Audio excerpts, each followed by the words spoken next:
The word for today, God's good plan for you. Read the scripture. I know the plans I have for you, says the Lord. They are plans for good and not for disaster, to give you a future and a hope. In those days when you pray, I will listen. I will end your captivity and restore your fortunes. Jeremiah 29:11-12 and 14. The Israelites suffered because of their sins during 70 years of captivity. But God said, I still have a plan for you.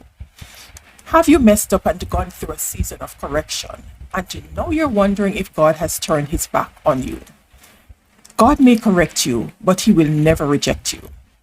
2 chapters later, God says to the same group of people, I have loved you, my people, with an everlasting love.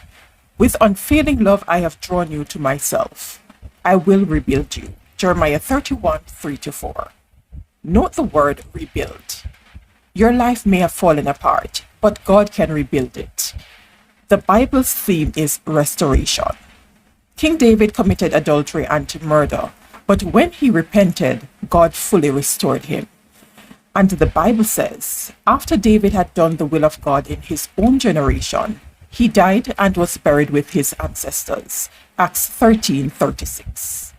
How would you like to have those words on your gravestone? You can. The prodigal son's older brother was angry with their father because he forgave and restored his younger brother. But his father restored him anyway. See the story in Luke 15.